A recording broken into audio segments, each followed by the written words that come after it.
میں dining table پر بیٹھی، ہاتھ میں چائے کا کپ پکڑے گھونٹ گھونٹ چائے اپنے اندر انڈیل رہی تھی۔ ایک آنسوؤں کا گولا تھا جو میرے حلق میں پھنس گیا تھا۔ بظاہر میرے پاس کیا کچھ نہ تھا، بے تحاشا دولت تھی، بزنس مین شوہر تھا، حسن تھا، لیکن مجھے اتھرا کا مسئلہ تھا۔ 6 ماہ کے حمل کے بعد ہی میرا بچہ ضائع ہو جاتا تھا۔ میرے شوہر نے میرا ڈاکٹری، حکیمی، ہر طرح کا علاج کروا لیا تھا، لیکن میرے ساتھ یہی سلسلہ جاری رہتا تھا۔ میں اپنی سوچوں میں مگن تھی جب کسی کی تیز نظروں کی تپش نے مجھے ہڑبڑانے پر مجبور کیا۔ میں نے سامنے دیکھا تو وہ نیا ملازم لڑکا شیشے کے گلدان صاف کرتے ہوئے مجھے ہی دیکھ رہا تھا۔ جیسے ہی میری نظروں کا تصادم اس سے ہوا تو وہ گڑبڑا سا گیا، فوراً سے نظریں جھکا کر شیشے کے گلدان صاف کرنے لگا۔ ابھی چند ہی روز پہلے پرانا ملازم لڑکا کام چھوڑ کر چلا گیا تھا، تو میرے شوہر نے نیا ملازم رکھا۔ وہ ملازم لڑکا 25 سے 26 سال کا تھا، گھر کے چھوٹے موٹے کام اور ڈرائیوری کرتا تھا۔ یوں سمجھ لیں کہ میرے شوہر نے اسے میرے کاموں کے لیے رکھا تھا۔ مجھے جہاں بھی جانا ہوتا اسی نوجوان کے ساتھ ہی جاتی تھی۔ میں نے محسوس کیا تھا کہ جب تک میں گاڑی کی پچھلی نشست پر بیٹھی رہتی تھی، وہ شخص گاہے بگاہے مجھے گھورتا رہتا تھا۔ جب میں اسے دیکھتی تو فوراً سے نظریں بدل لیتا۔ میری اس بیماری کی وجہ سے میرا شوہر مجھ سے تنگ آنے لگا تھا۔ شوہر کیا، مجھ سے تو پوری دنیا ہی تنگ آ چکی تھی۔ میں کسی بھی محفل میں جاتی، عورتیں مجھ سے پیچھے پیچھے رہنے لگیں، ایسے جیسے میں کوئی اچھوت ہوں۔ خاص طور پر حاملہ عورتیں، وہ مجھ سے یوں بھاگتی تھیں جیسے میں کوئی سایہ ہوں۔ میرا سایہ بھی اگر ان پر پڑ گیا تو ان کا بچہ مر جائے گا۔ میں اپنے آنسو کیسے ضبط کرتی تھی یہ میں جانتی تھی۔ مجھے محفلوں میں لوگ شاید اس لیے برداشت کرتے تھے کہ میرا شوہر ایک کامیاب بزنس مین تھا، اور اس کے تعلقات کی وجہ سے سب لوگ مجھے برداشت کرنے پر مجبور تھے۔ رات کو بھی میں ایک پارٹی میں گئی تھی، لیکن بہت سی خواتین مجھ سے ٹھیک سے بات نہیں کر رہی تھیں، کیونکہ سبھی جانتی تھیں کہ جب بھی میں حاملہ ہوتی ہوں 6 ماہ بعد ہی میرا بچہ ختم ہو جاتا ہے۔ ایک عورت کے لیے یہ ایک بہت بڑی اذیت ہے۔ 6 ماہ تک وہ اپنے وجود میں اپنی اولاد کو محسوس کرے، اسے سنبھالے، اور پھر منو مٹی کے حوالے کرتے۔ میں نے اپنے آنسو پونچھے، ہاتھ میں پکڑا خالی کپ ٹیبل پر رکھ دیا۔ گھر میں کرنے کے لیے میرے پاس کوئی کام نہ تھا، ہر کام کے لیے ملازم تھے، اسی لیے میں ہر وقت انہی سوچوں کا شکار رہتی تھی۔ رات کو جب رومان گھر آتا، میرا بجھا چہرہ دیکھ کر اس کے ماتھے پر تیوری سی چڑھ جاتی تھی۔ رومان میرے والد کے ساتھ کام کرتا تھا، میں نے اسے اپنے والد کے آفس میں ہی دیکھا تھا، اور پھر میرے والد نے اس سے خود میرے ساتھ شادی کے لیے کہا تھا۔ اسے بھی اعتراض نہ تھا۔ ہم دونوں کی شادی کو 8 سال کا عرصہ گزر گیا تھا، اور اس 8 سال کے عرصے میں 4 بار حاملہ ہوئی تھی، لیکن چاروں بار مایوس ہی ہونا پڑا۔ رومان نے میرا علاج کروانے کے لیے کوئی بھی کسر نہیں چھوڑی تھی، مجھے بیرون ملک تک لے کر گیا تھا، لیکن میری بیماری ایسی تھی کہ ختم ہونے کا نام ہی نہیں لیتی تھی۔ اب تو ہر وقت رومان بھی مجھے تانے دیتا رہتا تھا، کہتا تھا 8 سال ہو گئے ہیں، لیکن میں تم سے مایوس ہو چکا ہوں۔ اتنی ساری جائیداد ہے میرے پاس، لیکن وارث کی کوئی امید نہیں۔ میں کیا کروں گا اتنے پیسوں کا؟ مر گیا تو سارا کچھ دوسروں کے حوالے ہو جائے گا۔ آج بھی میں گم سم بیٹھی اس کی باتیں سن رہی تھی۔ اسے کیا کہہ سکتی تھی؟ پچھلے 2 سال سے وہ مجھے ایسے ہی باتیں سنا رہا تھا، لیکن میں بالکل خاموش تھی۔ اس کی ذو معنی باتوں کا مطلب اچھی طرح سے جانتی تھی۔ جو وہ چاہتا تھا میں اس کی اجازت اسے کسی قیمت پر بھی نہیں دے سکتی تھی۔ 2 سال سے وہ مجھے دبے لفظوں سے کہہ رہا تھا، لیکن آج تو جیسے اس نے مجھ سے صاف کہہ دیا۔ کہنے لگا، ہنا میں دوسری شادی کرنا چاہتا ہوں۔ میں رونے لگی۔ رومان کا ہاتھ پکڑ لیا۔ میں نے کہا، خدا کے لیے مجھ پر یہ ظلم نہ کرو۔ تم کیا سمجھتے ہو اولاد کے نہ ہونے کا غم صرف تمہیں ہے، مجھے نہیں ہے۔ میں اپنی اولاد کو کھو دینے کے بعد لوگوں کے حد تک آمیز رویوں کو بھی برداشت کرتی ہوں۔ خدا کے لیے مجھ پر ایک اور ستم مت کرو کہ مجھ پر سوتن لے آؤ۔ رومان کو مجھ سے محبت تھی، شاید یہی وجہ تھی کہ پچھلے 8 سالوں سے وہ مجھے یہ بات کہتے ہوئے کترا رہا تھا، لیکن بہرحال تھا تو ایک مرد ہی، کچھ بھی کر سکتا تھا۔ میں اپنے گھر میں کسی بھی دوسری عورت کو برداشت نہیں کر سکتی تھی، نہ ہی اپنا شوہر کسی کے ساتھ بانٹ سکتی تھی۔ مجھے بس اسی بات کا ڈر تھا۔ وہ کہنے لگا کہ تم عورتوں کے پاس یہ پلس پوائنٹ ہے کہ ذرا سی بات پر رو کر اپنے دل کا بوجھ ہلکا کر لیتی ہو، لیکن مجھے بتاؤ میں کیا کروں؟ مجھے اولاد چاہیے، وہ بھی ہر صورت میں۔ اگر میں نے مزید سال ضائع کر دیے تو اور مشکل ہو جائے گی۔ میں نے کہا رومان، تم جیسا چاہو میرا علاج کرواتے رہو، جو چاہو کر لو، میں نے کبھی انکار تو نہیں کیا، لیکن خدا کا واسطہ ہے مجھ پر یہ ظلم نہ کرو۔ اس بار اس نے اپنا ہاتھ میرے دونوں ہاتھوں سے کھینچا اور اٹھ کر باہر چلا گیا۔ میں پوری رات روتی رہی۔ صبح میری آنکھیں بہت زیادہ سوجی ہوئی تھیں۔ رومان میرے اٹھنے سے پہلے ہی جا چکا تھا۔ میں کمرے سے باہر آئی تو ملازمہ مجھ سے ناشتے کا پوچھنے لگی۔ میں نے کہا مجھے کچھ نہیں کھانا، بس ایک کپ چائے دے دو۔ میں لاؤنج کے صوفے پر ہی بیٹھ گئی جہاں وہ ملازم شیشے کے ٹیبل اور گلدان کو کپڑے سے صاف کر رہا تھا۔ میری متورم آنکھیں دیکھ کر کہنے لگا، بی بی جی کوئی مسئلہ ہے جی آپ کے ساتھ؟ آپ کیوں ہر وقت اتنی اداس رہتی ہو؟ میں نے تنفر سے اسے دیکھا۔ میں نے کہا اپنے کام سے کام رکھو، میں کیسی ہوں کیسی نہیں تمہیں کوئی ضرورت نہیں ہے اس بات میں دلچسپی لینے کی۔ اس نے اپنے کندھے اچکائے، گہری سانس لی اور دوبارہ سے گلدان صاف کرنے لگا۔ ملازمہ میرے سامنے چائے رکھ کر جا چکی تھی۔ میں نے چائے کا کپ پکڑا اور پینے لگی۔ وہ کہنے لگا، مرضی ہے جی آپ کی، لیکن اگر کسی سے اپنا غم کہہ دیں گی تو ہو سکتا ہے آپ کا مسئلہ حل ہو جائے۔ اس کی بات نے مجھے چونکا کے رکھ دیا۔ مجھے حیرت اس بات کی ہوئی کہ وہ کیسے جانتا ہے کہ مجھے کیا مسئلہ ہے۔ اسے تو ابھی آئے ہوئے بس 1 ماہ ہی ہوا تھا۔ پھر میرے دماغ میں آیا کہ گھر میں اتنے سارے ملازمین ہیں، کسی نے بھی بتا دیا ہوگا۔ دوسرا خیال میرے ذہن میں یہ آیا کہ ہو سکتا ہے یہ کسی پیر فقیر کو جانتا ہو جو میرے اس مسئلے کو حل کر دے۔ میں نے کہا ادھر آؤ، ذرا میری بات سنو۔ میرا یہ کہنا تھا کہ شاید وہ پہلے سے ہی اس بات کے انتظار میں تھا۔ فوراً سے صفائی والا کپڑا اس نے ایک طرف رکھ دیا اور میرے پاس زمین پر آ کر بیٹھ گیا۔ میں نے کہا تمہیں کیسے پتا کہ مجھے کیا مسئلہ ہے اور میں کیوں اداس اور پریشان رہتی ہوں؟ میری بات سن کر وہ کھسیا سا گیا، اپنا سر کھجانے لگا، کہنے لگا، او جی پتہ چل جاتا ہے جی، مجھے بڑا دکھ ہوتا ہے آپ کے بارے میں یہ سب سن کر۔ یہ جو کنیز ہے نا آپ کی ملازمہ، اس نے بتائی تھی مجھے یہ بات۔ میں نے کہا تمہارے پاس اس مسئلے کا کیا حل ہے؟ میری بات پر اس نے نظریں جھکائی تھیں۔ کہنے لگا، مسئلے کا تو حل ہے، لیکن چھوڑیں، آپ وہ کام نہیں کر سکتی۔ میں نے کہا ایسا بھی کیا کام ہے جو میں نہیں کر سکتی؟ تم مجھے بتاؤ۔ میری بات سن کر وہ اٹھ کر کھڑا ہو گیا، کہنے لگا، نا بی بی جی، مجھے پتا ہے نا وہ کام آپ نہیں کر سکتی۔ یہ کہہ کر وہ چلا گیا اور میں اسے حیرت سے دیکھتی رہ گئی کہ بھلا ایسا بھی کیا کام ہے جو میں نہیں کر سکتی۔ میں نے مشکل سے مشکل علاج کروائے تھے، ڈاکٹری تھے یا حکیمی یا پھر کوئی پیر فقیر، حالانکہ میں پڑھی لکھی تعلیم یافتہ عورت تھی، لیکن میں نے پھر بھی تعویذ پہنے، دم والا پانی پیا، جو کچھ مجھ سے جس نے کہا میں نے وہ سب کیا، لیکن حل کچھ نہیں ہوا تھا۔ لیکن انسان امید پر ہی زندہ رہتا ہے۔ جب اسے نیا راستہ نظر آتا ہے تو ایک امید سی بندھ جاتی ہے کہ شاید اس علاج سے ہمارا مسئلہ حل ہو جائے۔ مجھے بھی ایک امید سی بندھ گئی۔ میں سوچ چکی تھی کہ جس علاج کے بارے میں وہ نوکر مجھ سے کہہ رہا ہے میں وہ ضرور کروں گی۔ اب مسئلہ تو یہ تھا کہ رومان مجھے دوسری شادی کا خود سے کہہ چکا تھا۔ اب مجھے ہر قیمت پر اولاد چاہیے تھی، چاہے مجھے کوئی بھی راستہ اختیار کرنا پڑتا۔ میں اپنے شوہر کو چھوڑ نہیں سکتی تھی، نہ ہی کسی دوسری عورت کے ساتھ بانٹ سکتی تھی۔ اگلے روز میں جب شاپنگ کے لیے گھر سے نکلی تو اسی نوجوان ڈرائیور کے ساتھ باہر گئی۔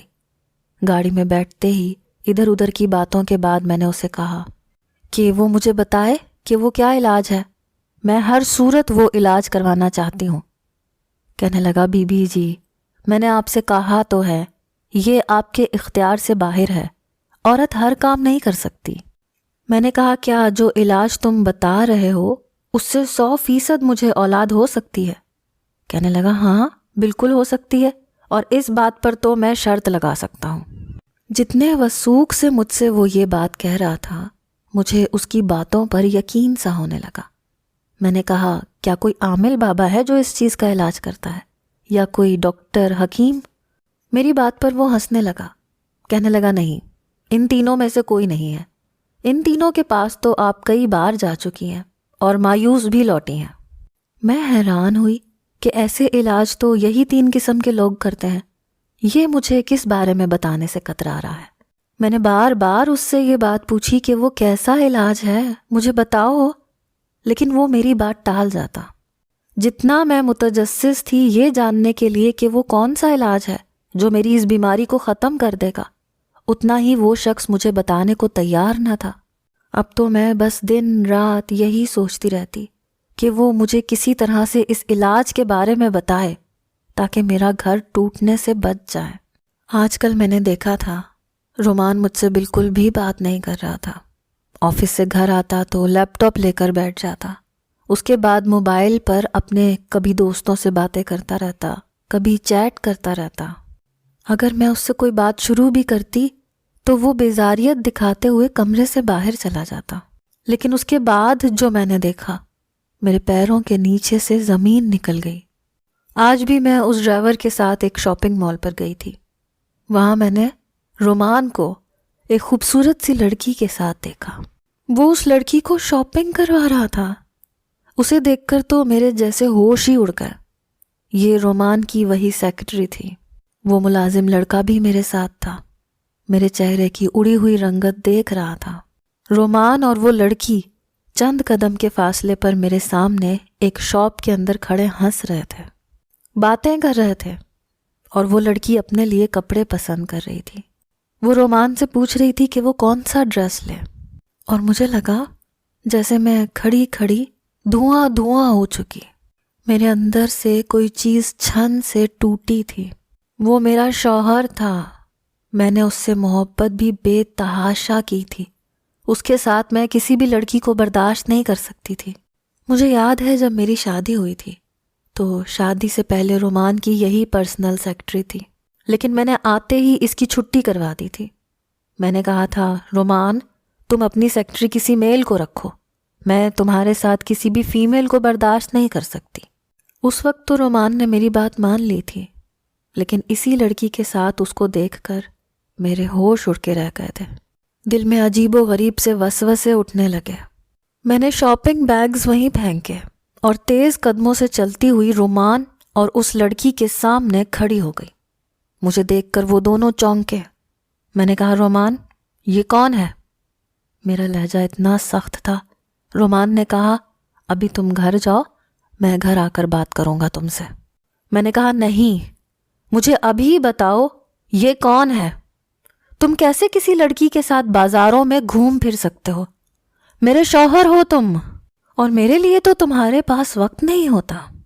جب بھی میں تمہیں اپنے ساتھ شاپنگ کے لیے کہتی ہوں تم مجھے صاف منع کر دیتے ہو کہ تم بیزی ہو، اور اس لڑکی کے ساتھ گھومنے پھرنے کے لیے تمہارے پاس وقت ہے۔ میرا غصہ عروج پر تھا، میرا لہجہ بھی بلند ہونے لگا۔ بہت سے آتے جاتے لوگ مجھے اور رومان کو دیکھ رہے تھے۔ رومان نے جب چاروں طرف دیکھا تو مجھے غصے سے گھورنے لگا۔ مجھ سے کہنے لگا بازار میں تماشا مت لگاؤ، گھر جاؤ۔ میں نے کہا میں کیوں گھر جاؤں؟ یہ اب کیوں ہے تمہارے ساتھ؟ تم اسے نوکری سے نکال چکے تھے۔ پھر میں نے اس لڑکی کو سخت لہجے میں کہا نکلو تم یہاں سے، اور اگر تم دوبارہ رومان کے ساتھ نظر آئیں تو میں تمہارا گلا دبا کر تمہیں جان سے مار ڈالوں گی۔ مجھے نہ تو اپنے سخت رویے کی پرواہ تھی، نہ اس بات کی ہوش کہ میں اس وقت پبلک پوائنٹ پر کھڑی ہوں جہاں لوگ مجھے دیکھ رہے ہیں۔ مجھ سے تو بس وہ لڑکی رومان کے ساتھ کھڑی ہوئی برداشت ہی نہیں ہو رہی تھی۔ میری بات سن کر وہ لڑکی فوراً سے وہاں سے چلی گئی۔ اس کے بعد رومان نے مجھے بازو سے سختی سے پکڑا، مجھے مال سے باہر لے آیا۔ وہ نوجوان لڑکا بھی ہمارے پیچھے پیچھے آنے لگا۔ اس نے مجھے گاڑی کا پچھلا دروازہ کھول کر اندر کی طرف دھکیلا، خود بھی میرے برابر میں بیٹھ گیا۔ اس لڑکے سے کہنے لگا گاڑی چلاؤ۔ وہ چپ چاپ گاڑی چلانے لگا۔ میں رونے لگی۔ میں نے کہا رومان، میں تمہیں کسی بھی قیمت پر دوسری شادی نہیں کرنے دوں گی۔ رومان مجھے قہر بھری نظروں سے دیکھ رہا تھا۔ غضبناک لہجے سے کہنے لگا تم نے پہلے ہی میرا شاپنگ مال پر بہت تماشا بنا دیا ہے، گاڑی میں چپ چاپ بیٹھی رہو ورنہ یہ نہ ہو کہ میرا ہاتھ اٹھ جائے تم پر۔ رومان کا یہ کہنا تھا کہ گاڑی کو ایک دم بریک لگی۔ جھٹکے سے گاڑی رکنے کے باعث میں اور رومان آگے کی طرف جھکے۔ رومان اس لڑکے سے کہنے لگا کیا تم پاگل ہو؟ گاڑی کیوں روکی ہے تم نے؟ وہ پیچھے پلٹ کر دیکھنے لگا، کہنے لگا صاحب جی، عورت سے ایسے بات نہیں کرتے، بی بی جی پریشان ہیں، آپ انہیں آرام سے بھی سمجھا سکتے ہیں۔ میں یہ نہیں سمجھ پا رہی تھی کہ اس نے رومان سے ایسا کیوں کہا۔ یہ میرا اور رومان کا معاملہ تھا، وہ کون ہوتا تھا یہ سب کہنے والا؟ یہی حال رومان کا بھی تھا، اسے پہلے سے ہی مجھ پر غصہ تھا۔ ملازم سے کہنے لگا اپنی اوقات مت بھولو، تم مجھے سکھاؤ گے کہ مجھے اپنی بیوی سے کیسے بات کرنی ہے۔ اپنے کام سے کام رکھو اور گاڑی چلاؤ۔ وہ لڑکا بھی کافی غصے میں تھا۔ اس نے اس بار بڑی تیز رفتاری میں گاڑی چلائی۔ جیسے ہی وہ بنگلے کے اندر داخل ہوئے، رومان مجھے کمرے میں لے گیا۔ کہنے لگا کیا چاہتی ہو تم؟ اگر تم نے ایسے ہی تماشے لگائے تو میں سچ مچ شادی کر کے کسی لڑکی کو یہاں لے آؤں گا۔ میں نے کہا مت بھولو، جس جائیداد پر تم اتنا اکڑ رہے ہو یہ سب میری ہے، یہ بزنس میرا ہے، یہ بنگلہ بھی میرا ہے۔ آج تک میں نے یہ بات رومان پر نہیں جتائی تھی، لیکن اب جتا رہی تھی۔ میں نے کہا تم شاید بھول چکے ہو کہ تم میرے والد کے ساتھ کام کرتے تھے۔ میرے منہ سے یہ سن کر وہ کہنے لگا بڑا گھمنڈ ہے تمہیں اپنے پیسے پر، اس گھر پر۔ پھر وہ میرے پاس آیا، چلا کر کہنے لگا تم نے مجھے دیا ہی کیا ہے؟ ایک اولاد تک تو تم مجھے دے نہیں سکی، تمہیں اپنے پیسے پر اتنا ہی گھمنڈ ہے تو ٹھیک ہے، میں تمہیں طلاق دیتا ہوں۔ یہ سن کر تو مجھے لگا میرے سر پر کسی نے آسمان گرا دیا ہو۔ میں رومان سے کوئی بھی توقع کر سکتی تھی، لیکن طلاق کی تو ہرگز بھی نہیں۔ یکمشت اس نے مجھے 3 طلاقیں دے دیں اور چلا گیا۔ کہنے لگا سنبھالو اپنا گھر اور اپنا کاروبار، میں دیکھتا ہوں تم کیسے یہ سب سنبھالتی ہو۔ مجھے پیسوں کی کوئی کمی نہیں ہے، میں بہت پیسہ بنا چکا ہوں۔ یہ کہہ کر وہ گھر سے نکل گیا اور میں یوں کھڑی تھی جیسے کوئی پتھر کی مورت ہو۔ مجھ سے یہ صدمہ ہی برداشت نہیں ہوا، میں وہیں گر کر بے ہوش ہو گئی۔ جب مجھے ہوش آئی تو میں اپنے بیڈ پر لیٹی تھی اور ڈاکٹر مجھے چیک کر رہا تھا۔ وہ ملازم لڑکا اور گھر کی ملازمہ بھی میرے کمرے میں موجود تھے۔ ڈاکٹر نے مجھے ہوش میں دیکھا تو پوچھنے لگا کہ آپ کو کیا ہوا تھا؟ اسے کیا بتاتی کہ میں کیا کھو چکی تھی؟ میں نے کوئی بھی جواب نہیں دیا۔ ڈاکٹر کچھ میڈیسن لکھ کر کہنے لگا کہ یہ استعمال کریں، آپ ٹھیک ہو جائیں گی۔ ڈاکٹر گھر سے جا چکا تھا۔ اس لڑکے نے اس گھر کی ملازمہ سے کہا کہ بی بی جی کے لیے فریش جوس لے کر آؤ۔ وہ ملازمہ بھی کمرے سے باہر نکل گئی۔ وہ لڑکا چلتا ہوا میرے پاس آیا، کہنے لگا مجھے پتا ہے آپ بہت بڑے صدمے سے گزر رہی ہیں۔ یہ بات سن کر میں نے برجستہ اس کی طرف دیکھا۔ وہ کیسے جانتا تھا؟ کیونکہ جو باتیں رومان نے مجھ سے کہی تھیں وہ کمرے میں کہی تھیں۔ میں نے کہا کہ تم یہ سب کیسے جانتے ہو؟ میرا لہجہ بالکل ٹوٹا ہوا سا تھا۔ کہنے لگا مجھے آپ کی فکر تھی، اسی لیے میں لاؤنج میں آ گیا تھا اور آپ کے کمرے کے پاس کھڑا ہو گیا تھا، کیونکہ صاحب جی غصے میں تھے اور مجھے آپ سے ڈر تھا کہ کہیں صاحب جی آپ پر ہاتھ نہ اٹھائے، اسی لیے میں آپ کے مابین ہونے والی گفتگو سن چکا تھا۔ میں رونے لگی۔ میں نے کہا اگر میری اولاد ہوتی تو رومان مجھے کبھی نہ چھوڑتا۔ وہ کہنے لگا کہ اگر آپ علاج کروائیں تو آپ کو اولاد ہو سکتی ہے۔ میں نے کہا اب میں کیا کروں گی؟ کیسے علاج کرواؤں گی اور کس کے لیے؟ رومان تو مجھے طلاق دے کر جا چکا ہے۔ وہ کہنے لگا آپ مجھ سے شادی کر لیں، آپ کو آپ کے ہر سوال کا جواب مل جائے گا اور اولاد بھی۔ اس کی بات سن کر میں سوچ میں پڑ گئی کہ پہلے جب میں نے اس سے علاج کا کہا تو وہ انکار کرتا رہا، جیسے ہی رومان نے مجھے طلاق دی تو کہنے لگا کہ اگر میں اس سے نکاح کر لوں تو وہ مجھے صاحب اولاد کر دے گا۔ میرا سر اس کی بات سن کر چکرانے لگا۔ میں نے اسے کمرے سے باہر بھیج دیا، لیکن پوری عدت کے وقت میں نے یہی سوچ کر گزارا کہ ایک بار اس کی بات مان لینے میں کوئی حرج نہیں ہے۔ غصے میں آ کر رومان نے مجھے طلاق دی ہے۔ اگر میں اس لڑکے کے ساتھ نکاح کر لوں اور مجھے سچ میں اولاد ہو جائے تو میں اس سے طلاق لے لوں گی، دوبارہ سے رومان سے شادی کر لوں گی، وہ بھی مجھے اپنا لے گا کیونکہ اسے مجھ سے اولاد چاہیے، وہ مجھے مل جائے گی۔ میں نے اس ملازم سے کہا کہ مجھے اس سے نکاح پر کوئی اعتراض نہیں ہے۔ یہ سن کر وہ خوش ہو گیا۔ شام کو ہی میرا نکاح اس ملازم لڑکے سے ہو گیا جس کا نام جمال تھا۔ آج پہلی بار میں اس کے نام سے واقف ہوئی تھی۔ میں بہت زیادہ تیار نہیں ہوئی تھی کیونکہ میری کوئی دلی خواہش تو یہ تھی نہیں، یہ ایک مجبوری تھی۔ رات کو وہ میرے کمرے میں آیا تو میرا دل تیزی سے دھڑکنے لگا، محبت سے نہیں بلکہ خوف سے۔ ایک عورت کے لیے شاید بہت مشکل ہوتا ہے اپنی زندگی میں کسی دوسرے مرد کو شامل کرنا۔ میں بھی ایسی ہی کسی کیفیت سے گزر رہی تھی۔ بہرحال وہ اپنا حق مجھ سے وصول کر چکا تھا۔ حیرت مجھے اس وقت ہوئی جب 1 ماہ بعد میں حاملہ ہو گئی، لیکن پھر مجھے وہی ڈر لگا رہا کہ کہیں 6 مہینے بعد میرا بچہ مر نہ جائے۔ لیکن اس بار ایسا نہیں ہوا۔ میں نے ایک بیٹے کو جنم دیا۔ میں بے حد خوش تھی، لیکن پھر سے وہی سوال میرے دماغ میں کلبلانے لگا کہ آخر اس نے میرے ساتھ کیا کیا ہے کہ میں نے ایک زندہ بچے کو جنم دیا ہے۔ میں نے جمال سے اس بات کا ذکر کیا تو مسکرانے لگا، کہنے لگا آپ کو اولاد چاہیے تھی، وہ مل گئی، کیوں پریشان ہو رہی ہیں؟ پھر میں نے کہا کہ ایسا کرو، مجھے طلاق دے دو، میں تمہارے ساتھ نہیں رہنا چاہتی۔ یہ سن کر اس نے بڑے غصے سے مجھے دیکھا۔ میں نے کہا میں رومان سے محبت کرتی ہوں، میں نے تم سے صرف اولاد کے لیے شادی کی تھی، میں دیکھنا چاہتی تھی کہ کیا واقعی تمہارے عمل سے میں ماں بن سکتی ہوں، اور وہ میں بن گئی، میں تمہارے ساتھ رہنا نہیں چاہتی۔ وہ کہنے لگا جس دھوکے باز کے ساتھ آپ رہ رہی تھی وہ خود ہی آپ سے اولاد نہیں چاہتا تھا۔ ہر 6 ماہ کے بعد وہ آپ کو ایک ایسی میڈیسن دیتا تھا جس سے آپ کا بچہ ضائع ہو جاتا تھا۔ یہ سن کر میں حیرت سے اسے دیکھنے لگی۔ میں نے کہا تم جھوٹ بول رہے ہو۔ کہنے لگا میں سچ کہہ رہا ہوں، آپ کے شوہر نے آپ سے صرف پیسوں کے لالچ میں شادی کی تھی، اس کے پاس سرمایہ کم تھا اور وہ ایک کامیاب بزنس مین بننا چاہتا تھا، لیکن آپ سے محبت نہیں کرتا تھا۔ محبت وہ اسی لڑکی سے کرتا تھا جس کو آپ نے مال میں اس کے ساتھ دیکھا تھا۔ آپ کے شوہر نے صرف آپ کا پیسہ استعمال کیا اور اس پیسے سے ٹھیک ٹھاک رقم کما لی۔ آپ سے نہ تو اسے اولاد چاہیے تھی اور نہ ہی آپ کا ساتھ۔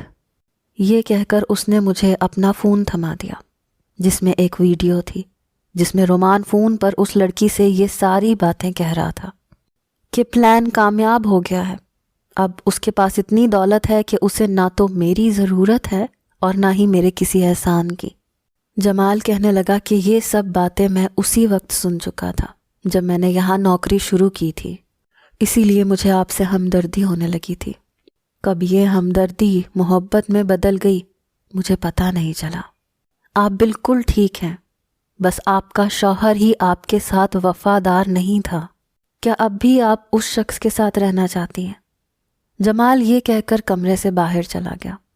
رومان کی حقیقت جان کر میں بہت روئی تھی۔